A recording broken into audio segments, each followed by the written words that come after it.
Para mí es un privilegio poder seguir esta serie de exposiciones de la primera epístola del apóstol Pedro.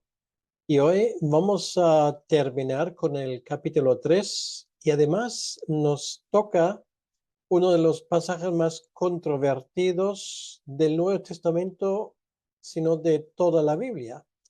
Y esto, en mi opinión, de una forma bastante injusta, porque no creo que el pasaje sea realmente tan problemático como algunos lo ven. Lo veremos a continuación, pero primeramente vamos a considerar el contexto del capítulo 3 de Primera de Pedro. Pedro está hablando de los sufrimientos del creyente. Y la última vez hablamos del hecho de que como creyentes no debemos de sufrir por acusaciones justas. Quiere decir, si nosotros como creyentes actuamos de una forma mala, entonces, bueno, la persecución o las consecuencias que nos alcanzan son completamente justificadas.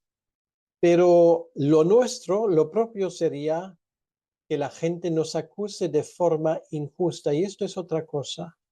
Cuando ocurre esto, pues debemos de asumir esas consecuencias con una conciencia limpia. Quiere decir, sabiendo lo que estamos haciendo, lo estamos haciendo sabiendo perfectamente que es lo correcto.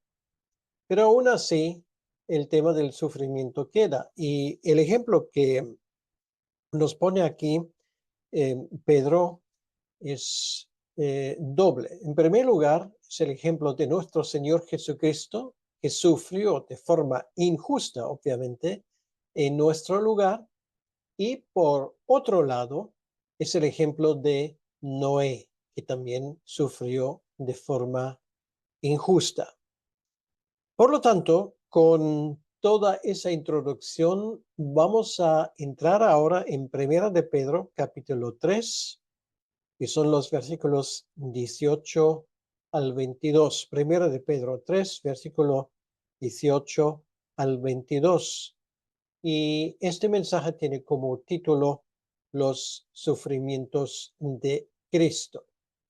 Vamos, por lo tanto, en primer lugar, pedir que el Señor nos guíe en ese tiempo después de haber leído el texto correspondiente. Y el texto dice así: porque también Cristo padeció una sola vez por los pecados, el justo por los injustos, para llevarnos a Dios, siendo a la verdad muerto en la carne, pero vivificado en espíritu, en el cual también fue y predicó a los espíritus encarcelados, los que en otro tiempo desobedecieron, cuando una vez esperaba la paciencia de Dios en los días de Noé, mientras se preparaba el arca, en la cual pocas personas, es decir, 8, fueron salvadas por agua.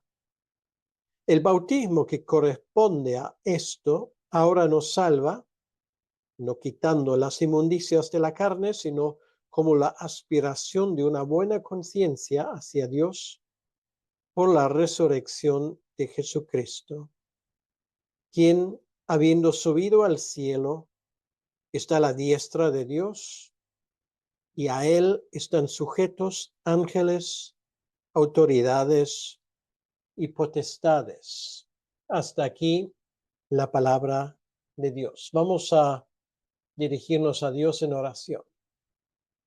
Señor, una vez más te damos las gracias por poder considerar tu palabra, y te pedimos, Señor, que esa palabra nos ilumine, nos ayude a poder llevar nuestra vida de forma correcta delante de ti con una buena conciencia. Ayúdanos a aprender correctamente de estos versículos lo que nos quieren enseñar y lo que otros falsamente han enseñado. Ayúdanos, Señor, a entender el contexto y ayúdanos, Señor, a ser exacto en lo que vamos a desprender de esas enseñanzas. Te lo pedimos, Señor, en tu nombre.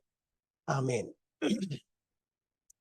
Bien, entonces vamos a ir, como es nuestra costumbre, versículo por versículo, en este pasaje tan interesante y, como dije anteriormente, a la vez tan controvertido, una vez más, creo yo, de forma injusta. Entonces, empezamos con el versículo 18, que es la introducción. O sea, Pedro en el versículo 17 está hablando de nuestros padecimientos como creyentes.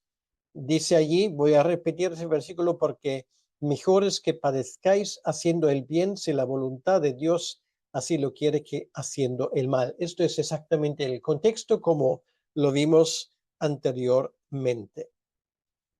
Está hablando de sufrimientos que tienen su lugar en la vida de un creyente y cómo enfrentarnos a estos sufrimientos. Y cuando hablamos de sufrimiento, además de sufrimiento injusto, ahí está nuestro Señor Jesucristo, que es el ejemplo más importante en este sentido. Y particularmente cuando en ese contexto se habla de sufrimientos, se refiere Pedro a su muerte. O sea, los sufrimientos, sí, era el preámbulo de su muerte, pero el sufrimiento como tal incluye a su muerte. Esto es la idea de este texto. Y el contexto nos lo explica perfectamente bien, porque Cristo no solamente sufrió de forma física, sino también sufrió en su espíritu. Entonces, lo primero que aprendemos en el versículo 18 es la introducción a ese ejemplo, porque también Cristo padeció. Los padecimientos, los sufrimientos de Jesucristo son una realidad. Pedro usa esa parte de la historia de la salvación para recordarnos de las grandes verdades de nuestra fe. Nuestros sufrimientos no tienen mérito, pero los sufrimientos y la muerte de Jesucristo tenía un aspecto de mérito. Quiere decir que Él era inocente. Nosotros somos culpables y ahí está la diferencia. El sacrificio de Cristo, por lo tanto, es algo único. Y Pedro usa ese contexto para recordarnos de este tema que es tan fundamental para la comprensión cristiana del Evangelio.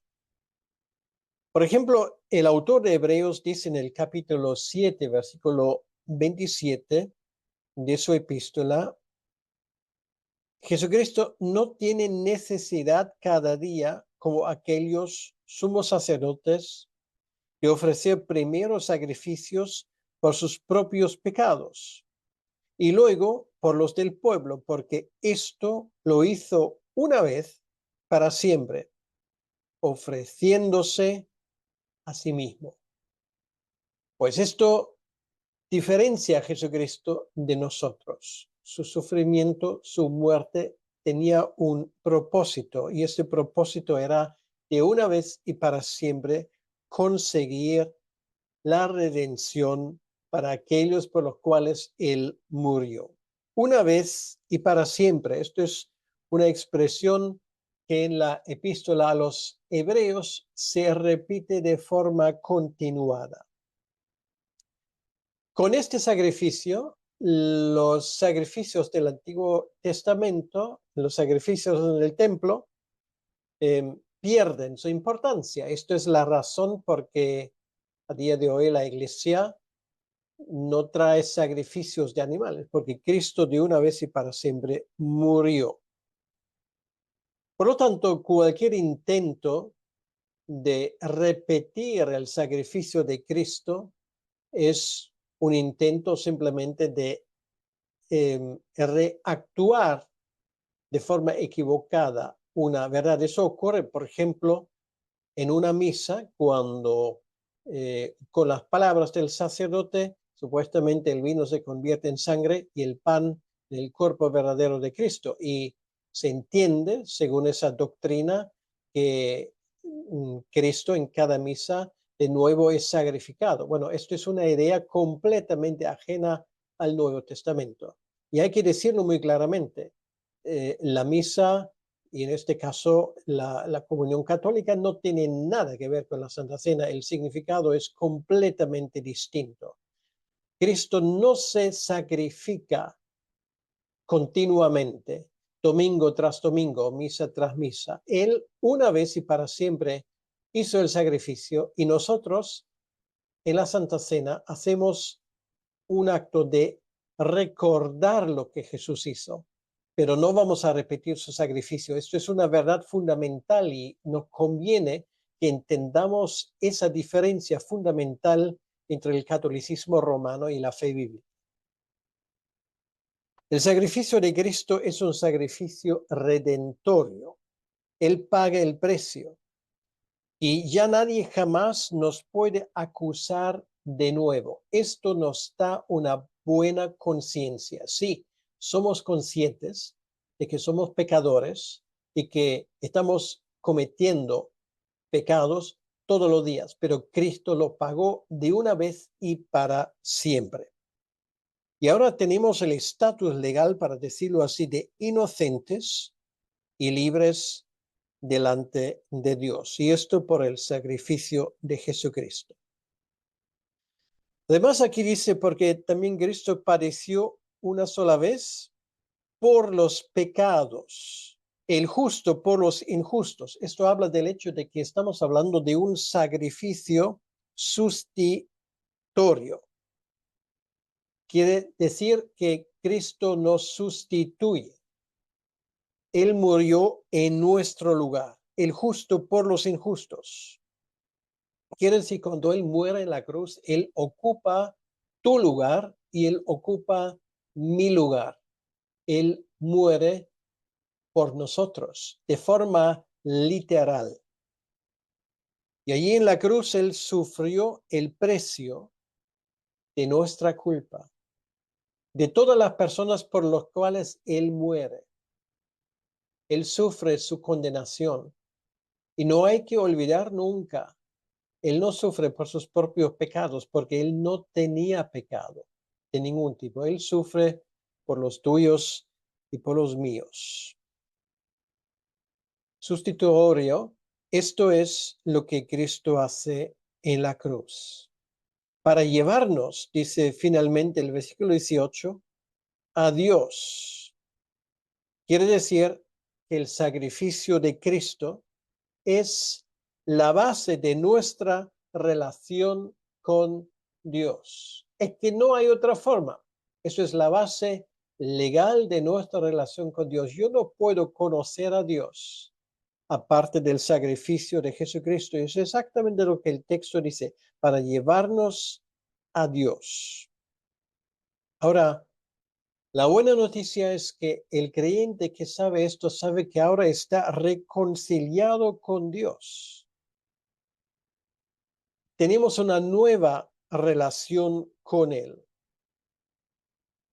Y estas verdades se expresan fundamentalmente en los evangelios, en las epístolas y en el libro de Apocalipsis. Quiere decir, el Nuevo Testamento habla de ese tema. Esto es el tema fundamental, que Cristo muere en el lugar de los culpables para llevarnos a Dios.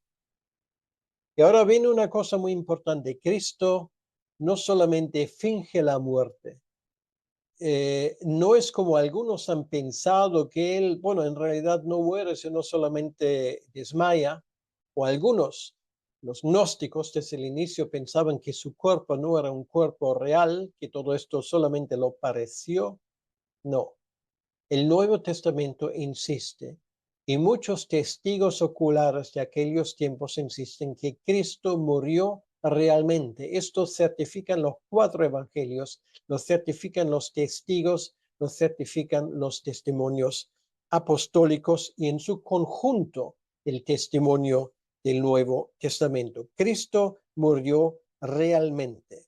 Su muerte era real según su naturaleza humana, porque no hay que olvidar que Cristo sigue teniendo dos naturalezas. Él es Dios plenamente y asumió a esa naturaleza divina una plena naturaleza humana. Esto es un misterio. Nosotros no vamos a poder entender intelectualmente lo que esto significa, porque es algo único y luego no es comparable con ninguna experiencia nuestra. Pero esto es exactamente lo que el testimonio bíblico nos dice. Y según su naturaleza humana, él realmente muere. Y de esto tenemos amplio material en los evangelios. Muere realmente. Quiere decir, experimenta según su naturaleza humana esa división entre espíritu y cuerpo. Sufre como ser humano, solamente infinidad de veces más terrible de lo que nos podemos imaginar. No solamente es el dolor físico, con todos mis respetos, debo decir esto casi es lo de menos.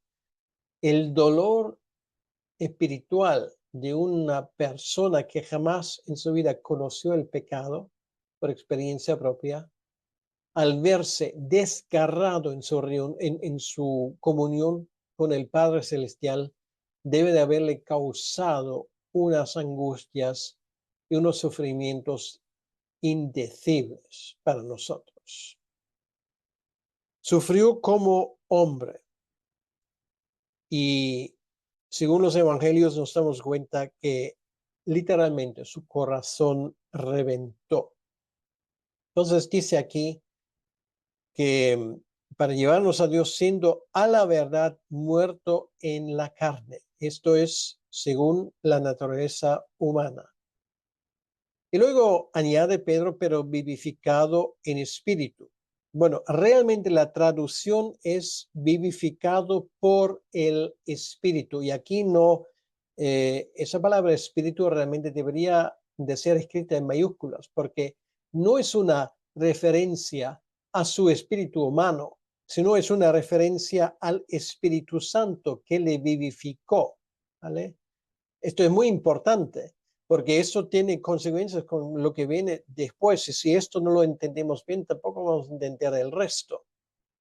Claro, esto en los manuscritos originales no podemos saber la diferencia si se escribe con mayúscula o minúscula, porque en aquel entonces solamente se escribió con mayúscula.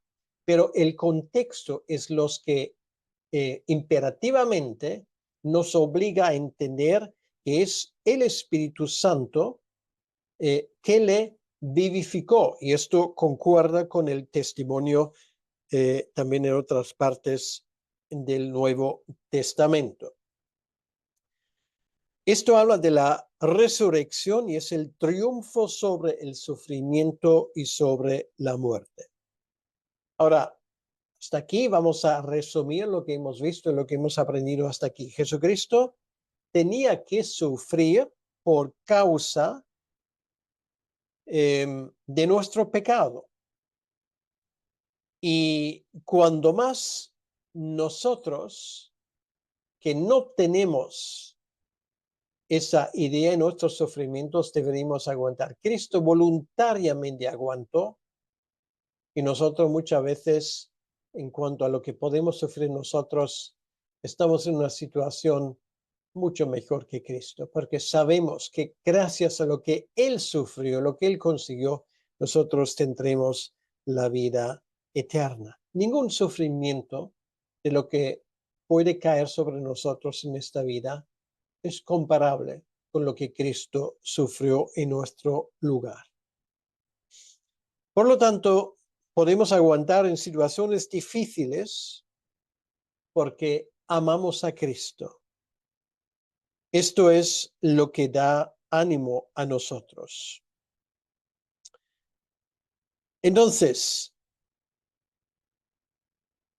hablando de estos sufrimientos, Pedro ahora sigue hablando del Espíritu Santo. Esto es la última palabra que se menciona en el versículo 18 y ahora entramos en el versículo 19, donde dice en el cual, o sea, quiere decir en el Espíritu Santo. También fue y predicó a los espíritus encarcelados. Ahora, esto es un versículo que para muchos es muy difícil de entender. Algunos piensan que esto aquí habla de que Jesucristo bajando al Hades para predicar a los muertos y a los ángeles caídos. Algunos dicen, no, no les predicó con la idea de darles una segunda oportunidad, sino proclamó su victoria. Pero ese tipo de doctrina es ajena al resto del Nuevo Testamento y desde luego también del Antiguo Testamento. En ningún versículo se enseña algo así y sé que hay gente que lo entiende así. Lo que pasa es que mal entiende lo que está escrito aquí, porque hay que verlo, una vez más insisto, en el contexto. Versículo 18, última palabra, por el Espíritu, que es el Espíritu Santo. Ahora, en este Espíritu Santo fue y predicó. Bueno, luego nos damos cuenta cómo se fue y predicó. Bueno, lo que tenemos aquí es una referencia a Noé y lo que hizo Noé. De eso vamos a hablar en un momento. Porque aquí se habla de una historia muy diferente. Solamente, insisto ya por tercera o por cuarta vez, solamente hay que leer bien el texto, no lo que nosotros pensamos, lo que puede decir el texto, sino lo que realmente dice. El contexto es lo que decide. Lo digo de nuevo, es el contexto que decide lo que un texto quiere decir.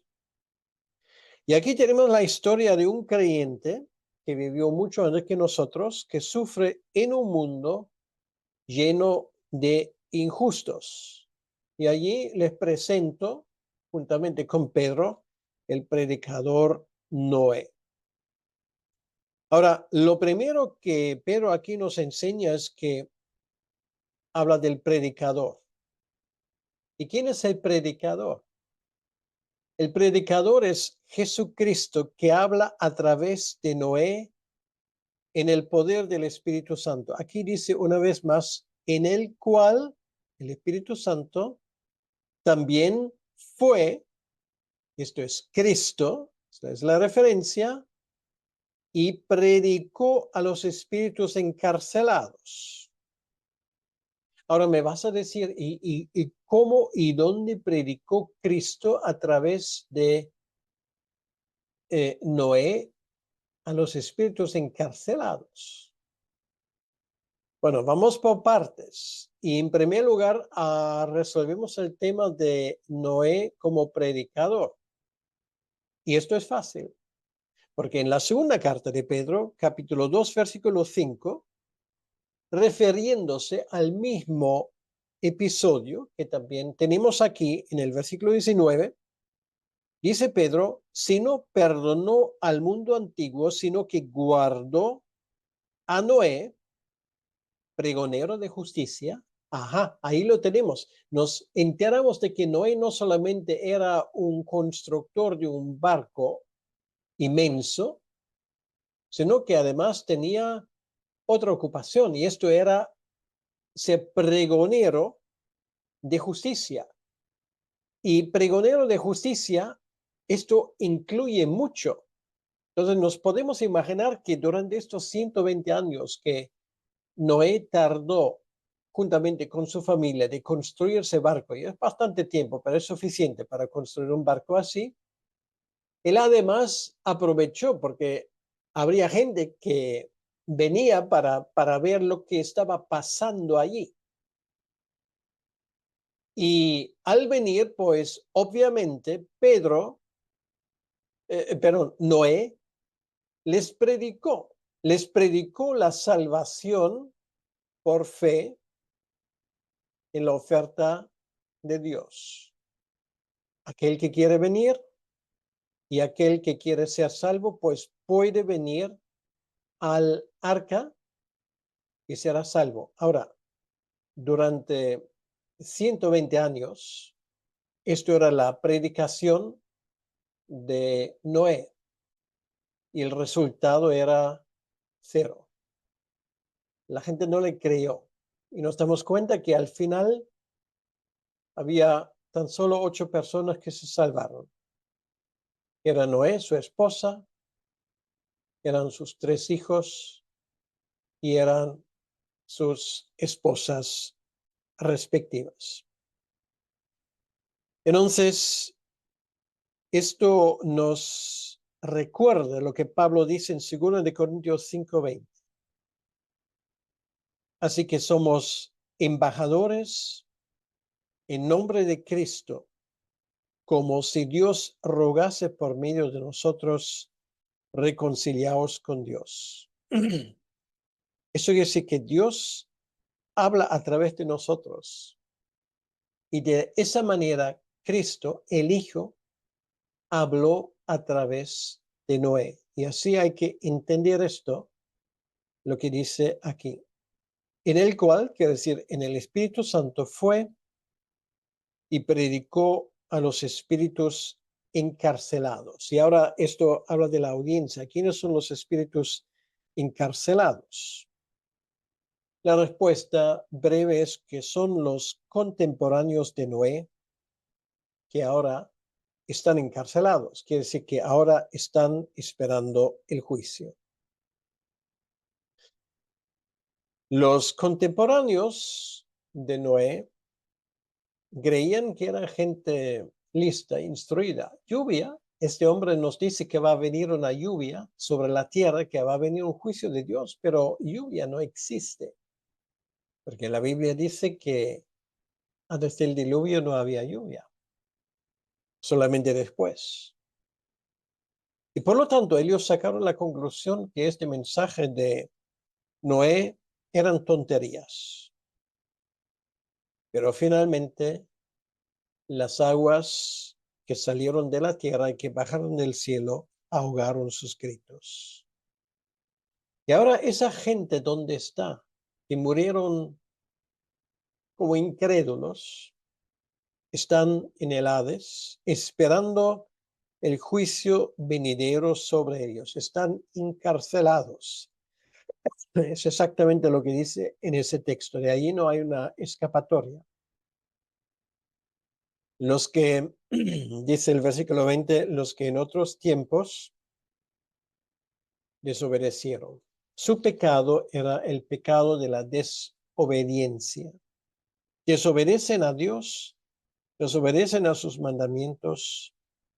La maldad en la tierra, como dice el mismo texto de Génesis 6, era cada vez más patente. Y llega el momento cuando Dios dijo, basta ya. Hasta aquí hemos llegado. Ahora, durante 120 años yo he dado posibilidad a la gente de arrepentirse y ahora llega el momento. Por lo tanto, leemos esto mientras se preparaba el arca, dice Pedro, es lo que acaba de mencionar. En ese tiempo, Noé estaba predicando, en el cual pocas personas, es decir, 8, fueron salvadas por agua. Bueno, realmente, creo que ustedes se dan cuenta, si tomamos en cuenta el contexto, no vamos a, no vamos a seguir exposiciones y explicaciones hechos por la imaginación humana. El contexto está muy claro a qué se refiere ese versículo. Y ahora, aquí la exposición de Pedro todavía no ha terminado, porque ahora él nos explica ese tema que tiene que ver con la salvación, el castigo y el lugar que juega el bautismo en todo esto. De cierto modo podemos decir que el agua les salvó. ¿Por qué? Porque ese agua les separa de un mundo que se está perdiendo. O sea, el arca por las aguas fue llevado hacia arriba. Pero antes de llegar a esto, vamos simplemente a concluir lo aprendido anteriormente, porque es un pasaje muy denso, por lo tanto hay que andar con cierta cautela. Aprendimos que en todos los tiempos Dios dio la oportunidad a los hombres de arrepentirse. Y en este caso rechazaron la predicación de la salvación que les fue ofrecido y tenía que sufrir las consecuencias. Dios tiene mucha paciencia, pero llega el punto cuando su paciencia está agotada y solamente queda el juicio. Y la Biblia está muy claro que después de la muerte solo queda el juicio. No hay una segunda oportunidad. El que lee de ese texto que hay una segunda oportunidad está retorciendo lo que está escrito. Y es algo muy peligroso. No hay otra oportunidad. Ni en este pasaje ni en ningún otro se lo enseña. Hebreos dice que el hombre tiene que enfrentarse con el hecho que después de su muerte viene el juicio. Igual que Noé y su familia tenían que sufrir esos creyentes del primer siglo a los cuales Pedro se dirige bajo la incredulidad de una generación perversa. Igual podemos sufrir nosotros y de igual manera Dios nos ayudará. Y esto nos lleva ahora a los últimos dos versículos de este pasaje. Es el ejemplo de los sufrimientos de Cristo que resultan en salvación. La salvación de Noé en el arca es un ejemplo de la salvación de los creyentes. Ahora, ¿significa este texto que el bautismo como ritual salva a los hombres? Como a primera vista parece que enseña el texto, y la respuesta es por supuesto que no. Entonces, dice aquí el versículo 21, el bautismo que corresponde, importante la palabra corresponde, a esto ahora nos salva. Ahora, vamos a entender esto una vez más en su contexto. El bautismo no es un rito externo, sino el símbolo de una realidad espiritual. El agua del diluvio era juicio para los que se perdieron y salvación para la familia de Noé. Lo mismo ocurre en el bautismo. El bautismo por agua no salva más que el agua salvó a Noé. Lo que salvó a Noé fue su fe, y así el texto en Génesis 6 lo dice: Noé halló gracia en los ojos del Señor. Esa fe que caracterizó a Noé fue la fe en lo que Dios había dicho. Lo que salva a nosotros también es la fe en la resurrección y la obra cumplida de Jesucristo, y si se quiere también en lo que Dios ha dicho a través de su palabra. Ahora, cuando una persona se salva, el Espíritu Santo le renueva, nace de nuevo. Por ejemplo, 2 de Corintios 5, versículo 17, dice: de modo que si alguno está en Cristo, nueva criatura es, las cosas viejas pasaron y aquí todas son hechas nuevas. Por ejemplo, 1 de Corintios 12, 13 nos enseña lo del bautismo por el Espíritu. Forma parte del cuerpo de Cristo. Aquel que ha renacido por el Espíritu Santo es bautizado en el cuerpo de Cristo, como dice el texto. A partir de ese momento está salvo. Y es en el contexto que a partir de ese momento nuestra conciencia ya no nos condena. Hebreos 9:14 dice, cuanto más la sangre de Cristo, el cual mediante el Espíritu Eterno se ofreció a sí mismo, sin mancha a Dios, limpiará vuestras conciencias de obras muertas para que sirváis al Dios vivo. Ahora, el bautismo por agua simboliza toda esa verdad. Somos salvados por el bautismo, pero por el bautismo espiritual, y el bautismo por agua lo simboliza, simbolizando esas verdades. Y para que no haya duda en esto, y a veces es sorprendente cómo somos capaces de tergiversar un texto, para que no haya duda, Pedro deja claro que no es el rito exterior que salva. Una vez más lo voy a leer.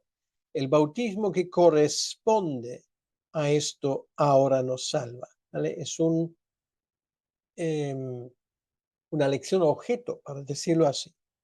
Y además, Pedro añade enseguida, no quitando las inmundicias de la carne, sino como la aspiración de una buena conciencia hacia Dios. Quiere decir que el bautismo por agua es símbolo de una realidad anterior, porque realmente lo que nos salva es la resurrección de Cristo, como termina el versículo 21, y la fe que ponemos en él. Bien, pues una vez más nos damos cuenta que no es tan complejo entender lo que Dios nos dice de una forma muy evidente. Ahora, nuestra salvación no depende de una obra nuestra, sino de la resurrección de Jesucristo. Cuando Él resucita el tercer día, queda decidido de una vez para siempre el destino futuro de aquellos que depositan su fe en Jesucristo. Quien habiendo subido al cielo, dice el versículo 22, está a la diestra de Dios. O sea, la ascensión de Cristo, que ocurre 40 días después de su resurrección, es, para decirlo así, su entronación. Es el momento cuando Cristo oficialmente ocupa su lugar a la diestra del Padre. Habiendo subido al cielo, está a la diestra de Dios, el Padre, obviamente, y a él están sujetos ángeles, autoridades y potestades. Quiere decir que Cristo está ahora en el lugar de mando. Él controla lo que pasa en este mundo. Es el lugar de autoridad. Y él no solamente controla a los hombres, sino también al mundo visible. Todo está debajo de su autoridad, el mundo visible y el mundo invisible. Y por lo tanto, en ese sentido, podemos decir que los sufrimientos de Cristo significan para nosotros salvación y un gran consuelo, porque sabemos que como Él manda, como Él está en el lugar de autoridad, Él también tiene perfecto conocimiento de las cosas que están pasando a nosotros. Dice aquí, a Él están sujetos ángeles, autoridades y potestades. Todo tiene que reconocer el poder y la autoridad de Jesucristo. Esto significa un gran consuelo para los creyentes en tiempos de tribulación. Eso es el contexto. Imagínate una iglesia perseguida como aquellas iglesias que reciben esa carta. Lo que Pedro les dice es que Cristo sufrió igual que ustedes, pero ahora está en el lugar de mando. Él controla y Él pone fin a vuestros sufrimientos cuando a Él le parece bien. Por lo tanto, mis sufrimientos, lo que pueda sufrir en ese momento, están contados y autorizados por el que está sentado a la diestra del Padre. Nuestro Dios reina, Jesucristo Nuestro Redentor es Dios. Por lo tanto, les invito a regocijarse en esta gran verdad. De verdad estamos contentos por tener un Salvador que es capaz de salvarnos más allá de cualquier comprensión e imaginación. Vamos ahora. Señor nuestro Dios, te damos las gracias por estas gran verdades con el cual termina ese capítulo 3 de Primera de Pedro. Te damos las gracias, Señor, por tu redención perfecta, por todo lo que tú has hecho en nuestro favor. Y te pedimos, Señor, que entendamos ese pasaje precioso bien, que no vamos a seguir a fábulas y a gente que viene con interpretaciones fantásticas, sino que dejamos guiarnos simplemente por el contexto y por lo que el texto realmente nos dice. Te lo pedimos, Señor, en tu nombre y para tu honra y tu gloria. Amén. El Señor les bendiga.